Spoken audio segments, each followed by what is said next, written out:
Oh, Killian, it's so nice to see you for this completely COVID-compliant in-person meeting. No problem, Chloe. You know that as fansci's treasurer, I'm always happy to hear the ideas of our members of committee.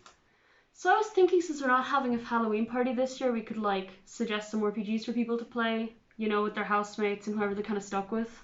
Wow, Chloe, that sounds like the first intelligent thing you've said all year. I can't believe that you're doing a thing that's gonna cost us absolutely no money. It's gonna take the whole budget for the year. Chloe. So, big budget, special effects. We get Elvira. You know her? Are you really gonna use all fansci's budget to make an outdated reference on a short video no one's gonna watch? No, I'm not doing this. We have Elvira at home. Fine, but you know what? If this turns out crappy, it's because our treasurer wouldn't give me the funding. Hello, guys, ghouls, and the non-binary crew, and welcome to the fansci Halloween special! Usually every year we would have a Halloween party where we invite all these special interest societies to dress up and be spooky together. However, this year, we've been locked in our doomsday bunkers because the world is ending. I'm your host, Chloe Masori, the RPG coordinator for fansci, or Elvira at home. And tonight, I will be counting down 10 great role-playing games you can play in your own walking coffin this Halloween. Roll the footage! Dread is a game of anxious horror, because instead of rolling dice, you pull out Jenga blocks one by one very delicately every time you want to take an action. Great cheap option, because it's Jenga. If you don't have it at home, you can collect it at any Smith's toy stores. So what you do is, for example, I wanna, run away from the axe murderer. You take, I'm gonna use big Jenga. You take,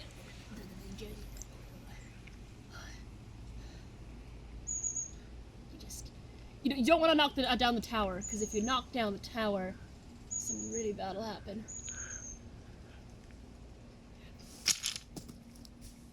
Oh no. Dread is probably the easiest game on this list. There's no stats to keep a track of, and aside from what you say in your questionnaire that your character is good or bad at, you don't really have anything you should remember. On top of that, there's no dice, no numbers, just a simple success or failure depending on how good you are at the game of Jenga. The only real cost that you'll incur playing this game is if you don't already own Jenga. However, if you already own Jenga, there's quick start rules online, so you don't need to buy any books or anything, making it a zero-cost game. Dread is an incredibly good system for growing tension. You don't even need it to be that scary, just the idea of having to pull a block out of a tower or else your character dies is already pretty horrifying in of itself. If you drop it, you die. Really simple mechanics. You're not like, ooh, where are all the numbers? Oh, but I can fight back because you're just a normal human. What are you gonna do? You're gonna die. That's what you're gonna do. You're gonna. Have you ever wanted to relive your teenage years? Me neither, but it's Halloween, so we're gonna go back into the things that are scary. In Monster Hearts, you play high school students who have been going through some changes, mostly of the monstrous kind. It's a mixture of melodrama and spook. It's great, but I really don't want to go back there. You can't make me go back! The game is relatively easy to play. If you've played games like Dungeons & Dragons before, it'll make it even easier. However, it's not as cut and dry as games like Dread or Grin. The Monster Hearts book does cost money for a PDF, but it's actually relatively affordable. And on top of that, they give a discount on their website as part of it trying to make games more accessible for people who wouldn't otherwise be able to afford them. If you're a broke student, I think it's kind of worth it. Monster Hearts is like a crossover between a high school drama and a horror. The characters play monstrous teenagers, and they deal with situations of someone who's grappling with both puberty and being a monster. I would definitely say that there's some adult themes in this one, so check with the group you're playing with, and make sure you're comfortable with everyone. But it's not a straight horror like a lot of the other games on this list. Hey, do you want to join a gang in a place that's completely not modelled off Victorian London? In a setting that's completely not modelled off Dishonored? Well, Blades in the Dark is a system for you. You and your friends play a gang, and you do criminal things like gun running, heists, selling wasps and jaws. All you have to do is make a gang, and the most interesting part of this game is the flashback mechanic, where you can say, "Oh no, the gods are coming," and you spend points to say, "But I prepare for this. I dress up as a sexy lady, and the god is into me." You know what I mean? So, fun game, flashback mechanic, Victorian London with ghosts. Alright. Blades in the Dark is also a pretty easy system. You can make a character in under 10 minutes, and from then on it's kind of just understanding the really basic mechanics of planning a heist, doing a heist, and keeping your own vices in check. It's definitely worth buying the book. It's by far not the cheapest thing on this list, but for what you're getting is actually relatively good. You get a lot of lore to engage with, and the mechanics are explained really, really simply. The layout is really nice too, and I can't really fault the artwork. While there's a lot of scary things in the backdrop of Blades in the Dark, the game mechanics just inherently kind of turn it into Ocean's 11 eventually. However, if you convince your players to really engage with the lore, you can get a pretty spooky Lovecraftian English gang war mess. And it's very, very fun. 10 Candles is a relatively easy game you can play in your homes. You set up 10 candles around the table, and each character has a couple of traits. When you wish to use the traits, you burn them. Death is guaranteed in the game, and in fact you're playing out the last few moments of your character's life before their candle is snuffed out. 10 Candles is actually one of the easiest games on this list, so if you're trying to get new people into tabletop roleplay or are new to it yourself, it's a really good starting point. Just make sure people don't get angry at you for burning candles in your house. Also very, very cheap. There's no necessity to buy books for the most part, and all you need is 10 candles for atmosphere, a bit of paper, and some dice. If you want, you can also record yourself at the start of the session, you know, with it being hopeless and all, and listen to your last words at the end of the game. The candles are more of a timer to your character's demise than anything else, so you kind of know going into 10 candles your character is definitely going to die eventually. While this creates an area of tragic horror, it might make some people feel a little less scared, knowing that the outcome is inevitable. However, the candles create great atmosphere, and there's quite a bit of tension playing this game. So it's pretty spooky. If you want to go for a classic of the horror genre, you can always play Call of Cthulhu. Call of Cthulhu is a horror RPG where you all play investigators. You and your crack team of investigators go and look at the supernatural and try not to go insane. You know, if you're a fan of Lovecraft's works, or scaring the crap out of your friends, it's a great choice for this Halloween. Out of all the games on this list, Call of Cthulhu is probably the most difficult, with being considerably more difficult than Dungeons & Dragons. Call of Cthulhu is probably the most expensive game on this list. If you want to play a proper game of it, you kind of have to buy the book from my experience. On top of that, if you don't already own a lot of the Dungeons & Dragons dice, you may not have the dice lying around at home. However, Call of Cthulhu is the granddaddy of horror games with a lot of great scenarios. So, if you're looking for something spooky this Halloween, a game with about 30 years of established history, and on top of that an insanity mechanic and a lot of lore is really, really cool. Grin is a game of cards. Whenever someone wants to perform an action, you pick out some cards from a deck.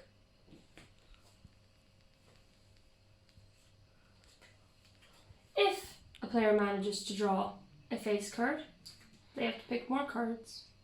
And if the player picks the Joker, it's game over. Grin is a lot like Dread. Both games present a deadly challenge to the player. Unlike Dread, however, you use cards. This makes everything a little more random, but just as simple. The game's master makes a challenge at a difficulty rating, and however many cards the difficulty rating is worth, you pull those out. You get a face, you draw more cards. You get a jack, something really bad happens.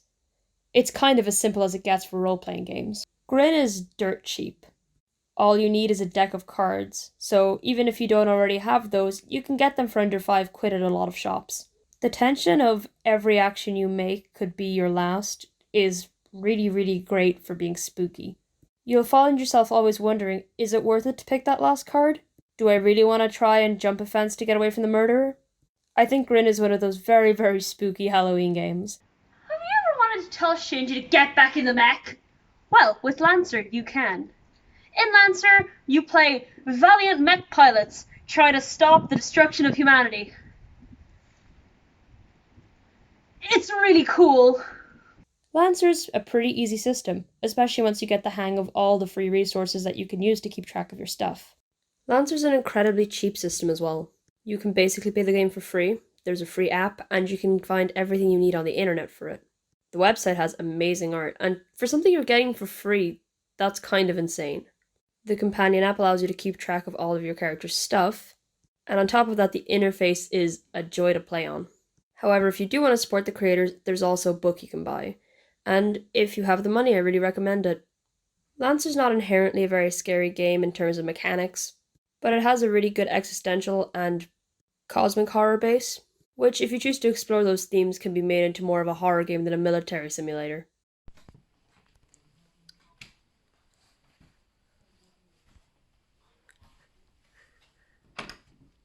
In the apocalypse system, you play yourself. It's the end of the world. It's called the end of the world system. You play yourself. There's a zombie apocalypse. The interesting part of the system is that you all get character sheets and you put in your own stats. And your friends decide if those are the correct stats. So you're just playing yourself really good for a one-shot. But my stats are very low!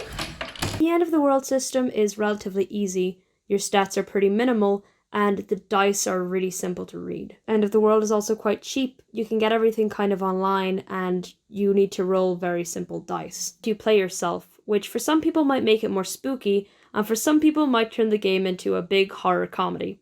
So whether you want to explore complex themes within yourself and horror, or just want a Shaun of the Dead, you can kind of do both. But most of the time I find it turning into Shaun of the Dead. Captain's log. An unusual life form spotted on the Earth quadrant. Hey nerd! Do you like Star Trek and RPGs? Or aren't sure yet? Well, Lasers and Feelings is a great system for you.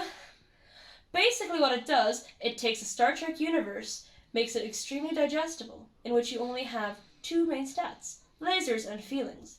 The better you are at lasers, the worse you are at feelings. Some of you may think this is a cop-out, because, Halloween, Star Trek, not too spooky. Well, I am terrified of both machines and my own emotions. Lasers and Feelings is an incredibly easy game. You only have two stats. You're either better at lasers or you're better at feelings. So, if you're just a beginner, especially if you're into Star Trek, I would definitely check this game out. Lasers and Feelings has a cheap, and by cheap I mean free, one-page PDF online, which explains to you all the rules you need to play. If you've ever watched Star Trek, you basically know the lore, and the game relies on D6s, the kind of dice that most people have lying around the house. Lasers and Feelings isn't a very spooky game. It basically plays like a very melodramatic episode of Star Trek, but it has other merits. It's a really fun, goofy romp. It's like playing in a B-movie. Your sins are coming to light, Pastor. Perhaps it's time you head out of town. Why don't you go and make me, Father Osborne? Maybe I will. Dogs in the Vineyard is a game where you play as the holy arm of God. You take out pastors and people alike for the demons that they truly are. You go into a town, you find sin, you take it out. It's a D6 system where you have stats correlated to a number of D6. You roll all your dice at once. You get high, you're going to win. You get low, you lose. In a game of cowboys, it's just a gamble. Dogs in the Vineyard is relatively easy, however character creation is going to take a bit. After that, every challenge is basically like a game of Texas Hold'em. You spend your dice that you've put into those ability scores, and spend them incrementally, hoping that the other person can meet your rise. Dogs in the Vineyard is not the cheapest thing in this whole list, but it's not crazy expensive either. You can buy the PDF online for a pretty reasonable price. On top of that, you get a lot of cool world building, and the art is really nice. It's laid out reasonably well, and between the whole party you can kind of figure out what you're doing fairly quickly. Dogs in the Vineyard doesn't have the most spooky enemies, but it kind of has that human horror. The horror of knowing something's not quite right or something's corrupt or not quite the way it should be. And now for your crimes against me. You shall go forever into the cavern of doom. I didn't see you there. Thank you for joining us in our fancy Halloween special. I hope those games were informative, entertaining, and maybe you'll try them out with your housemates. Now, if you'll excuse me, I have to go do a public execution. Goodbye!